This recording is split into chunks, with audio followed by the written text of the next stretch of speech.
In enterprise logistics and smart manufacturing, tracking the exact location of moving physical assets is handled by a real-time location system, or RTLS. These networks rely heavily on Bluetooth Low Energy, known as BLE, a wireless protocol engineered specifically for low-power, intermittent communication. To calculate the physical distance between a tracking beacon and a wall-mounted receiver, the architecture measures a specific metric, the Received Signal Strength Indication, or RSSI. But raw radio waves are inherently unstable. As an electromagnetic signal travels through a typical warehouse, it bounces off metallic racks, gets absorbed by human bodies, and collides with other electronic emissions. By the time it hits the receiver, the RSSI value fluctuates wildly. That physical chaos makes it incredibly difficult to plot a reliable trajectory. To build an accurate distance estimation algorithm, you need clean, stable numerical inputs, not random signal spikes.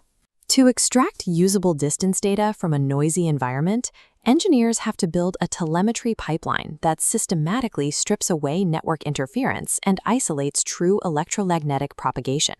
Solving this RSSI volatility problem requires strict architectural alignment.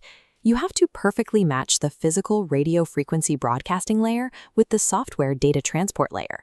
BLE operates in the 2.4 GHz industrial, scientific, and medical radio band. This is a globally available, heavily congested spectrum shared with microwaves, Zigbee devices, and most notably Wi-Fi. BLE divides this 2.4 GHz spectrum into 40 distinct channels. To avoid the heaviest Wi-Fi interference, the red arcs, connectionless broadcasting is restricted entirely to the 3 primary advertising channels positioned in the apps, 37, 38, and 39. This table compares the Bluetooth 5 physical layer configurations. While newer coded PHY modes use error collection to increase range, this architecture relies on the LE1M PHY layer. It serves as the standard uncoded modulation mechanism for legacy advertising. Within this transmission layer, the beacons are hard-coded to broadcast at a nominal transmission power of exactly 0 decibel milliwatts. By locking the transmission power and restricting broadcasts to 3 specific radio channels, the system creates a fixed mathematical baseline. Any subsequent drop in measured signal strength is the direct result of physical distance or structural obstacles, rather than device configuration. Above the physical spectrum sits the link layer. To exchange data, BLE devices must adopt highly specific behavioral states depending on their exact role in the network. This diagram outlines those operational modes. The tracking beacons operate strictly in the connectionless advertising state.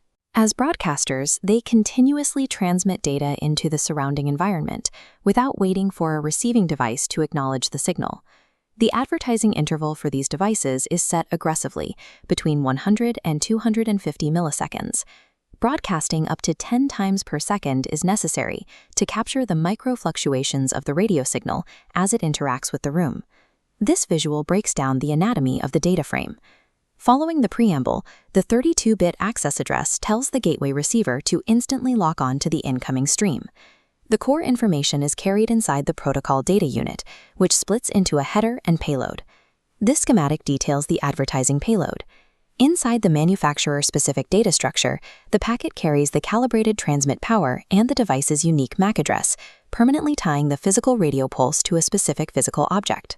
Simultaneously, the beacon allocates a secondary memory slot to broadcast an Eddystone telemetry protocol once every second, reporting internal hardware diagnostics like battery voltage and device temperature. Interleaving these battery diagnostics with the high-speed tracking pulses removes an essential variable. It proves mathematically that any sudden signal degradation is caused by spatial propagation through the room, rather than a dying battery inside the transmitter. Intercepting all of these airborne packets requires a central receiver. This is the KKM-KG01 IoT gateway. The gateway operates in a continuous scanning state, possessing the processing capacity to intercept and decode packets from hundreds of individual beacons every second. But modern environments are saturated with Bluetooth signals. If the gateway processes every smartwatch, every wireless headphone, or even a smartphone, the sheer volume of data will overwhelm the local network. To prevent a bottleneck, the hardware applies a strict logical filter at the edge of the network. It identifies the targeted MAC addresses and specific iBeacon and Eddystone packet types, and instantly blocks everything else from passing into the memory buffer. The surviving packets are collected and batched into structured arrays every 500 milliseconds. The gateway acts as a high-speed funnel. It takes the chaotic flood of asynchronous radio waves from the physical room and structures them into clean, highly organized arrays ready for IP transport. This infographic outlines the specific protocol used to move those data arrays to a remote server, the Message Queuing Telemetry Transport, or MQTT. This is a lightweight messaging standard that completely decouples the data producer from downstream consumers. It pushes the payloads over a TCP connection to a central broker, which manages the distribution. This diagram details MQTT's quality of service levels. While QoS2 guarantees delivery via a heavy 4-step handshake, that overhead breaks high-density telemetry systems. Instead, this architecture actively rejects guaranteed delivery, exclusively using QoS0, meaning at most once delivery. By stripping away the requirement for return acknowledgements, the network eliminates massive transport overhead.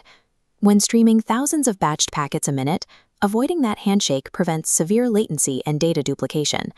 Selecting a fire-and-forget IP transport intentionally mirrors the connectionless, asynchronous behavior of the Bluetooth hardware itself. Moving the data without acknowledgement ensures the metrics reach the processing backend with minimal transport-induced jitter. The raw energy pulse emitted by a physical object has now survived the 2.4 GHz spectrum, bypassed ambient interference, passed through the gateway's logical filter, and streamed across the internet as clean digital packets. At the final endpoint, a custom Python subscriber continuously ingests the MQTT broker's output. It parses the JSON payloads in real time, permanently binding the raw RSSI strength, the temperature diagnostics, and the transmitting MAC address into a unified database row. The script then maps that specific MAC address to its known physical location, instantly appending the exact Euclidean distance to the data profile. From the physical layer to the application layer, every variable has been locked down.